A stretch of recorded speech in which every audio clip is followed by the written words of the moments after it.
This is Dan with Breitling, and we wanted to do a real special video about a brand new line of watches called the Breitling Navitimer 8. If you haven't heard about this watch yet, you're probably not a Breitling guy. If you are, you have undoubtedly heard and you already have an opinion about this watch. This timepiece has already caused a big stir because, number one, this is the very first watch to come out under new CEO Georges Kern's tenure. Number two, the styling is very different from other Breitling watches, as it's more conservative than their other traditional Breitling watches. Number three, it carries all the weight of the Navitimer name, and basically 50 plus years of Navitimer heritage with it. So there are a couple points to come out with. First of all, there's a lot of division with Breitling fans about this watch on whether or not it's Breitling enough. Well, I can tell you firsthand, because as a 7-time owner, this is my watch, that it certainly is Breitling enough. Both the 01 chronograph and the chronograph itself are both over 14 millimeters thick. So it's really got a thick, beefy presence. So you can really feel this thing as you're wearing it. So it's a substantial piece, and you can really tell. One of my favorite parts about wearing a Breitling is the fact that when you're wearing it, you can really tell it. Other timepieces out there, like let's say Rolexes, other pieces like that, when you wear them, what they kind of pride themselves on is the fact that when you're wearing it, it's so comfortable that you can't even feel the things anymore. Breitlings kind of have the opposite thing, where basically as soon as you put the timepiece on, it always reminds you that it's there. For me, as a bigger person, I like the fact that you can feel it all the time. It kind of gives you a feeling that you've put your money into something, substantial. That it's something that you that's always telling you that it's there. So that's what I like. So it certainly kind of gives you the Breitling heritage, and it fits within the family line that Breitling has kind of established over the many decades.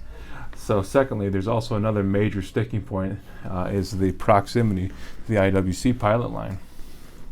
So given that we're also an IWC authorized dealer, we always have access to IWCs. So when you see them side by side, really the only way you're going to confuse the two is by the fact that they're chronographs and the fact that they're Arabic numerals. When you look at them, as you can kind of see here, boy, the proximity is the fact that they're both day dates. They both have Arabic numerals, as I said, and the subdials are at the 12, 6, and 9 positions. Other than that, I mean, really, there's a lot of various differences. The chunky bezel on the Navitimer 8 gives it a really unique look. There's a railroad track pattern as opposed to just a straight indices on the IWC. The date wheel on the Breitling matches, whereas on the Navitimer 8, on the IWC, especially on just the Mark 18 Les Petits Prince especially, it's going to have a contrasting date wheel. So as you can see, it matches on the Navitimer 8. On the Les Petits Prince, it's contrasting white. So it really is not as much of a similarity as you think when you don't really know the watches themselves. So the really chunky bezel kind of sets off the Breitling, and the IWC is kind of all dial. Gives this watch a very attractive look, don't get me wrong, it's a really cool watch, but the Navitimer 8 is kind of its own beast, and that's why I like it. So really, Georges Kern didn't come over from IWC to have his own like conspiracy. Basically, it's really its own thing. He really wanted to make this watch its own timepiece and have it stand on its own two legs. really, I guess the question is, as a multi-time owner of Breitlings and an all-around kind of nerd, I belong to all these Facebook groups and everything, would I buy one with my own money? Yeah, I mean, in fact, probably buy this one. Just saying. So, with the day date, I mean, with a day, 2 chronos, including an in-house chrono, a unitime model. There's enough of variety for everyone to sink their teeth into. I mean, there's a lot going on. I mean, you have a rose gold model here with the 0-1 movement. You know, you got the nice display back. The unitimes have display backs. Like I said, you have the nice, beautiful blue. The dials are really pretty on these watches.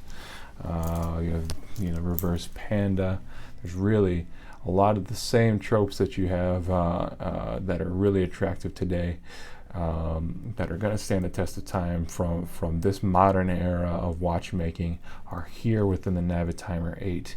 Plus, there's enough to make it look like classic pilot watches to make this really a classic watch and to kick off Georges' tenure as the CEO. So I really think that this is really going to be a classic watch. As I said, as an owner, I really think there were some doubts for me personally before I saw this thing in person. Now that I've seen it in person, I'm certain this is going to be in my watch box. So with that, this is Dan with Birdines, signing off.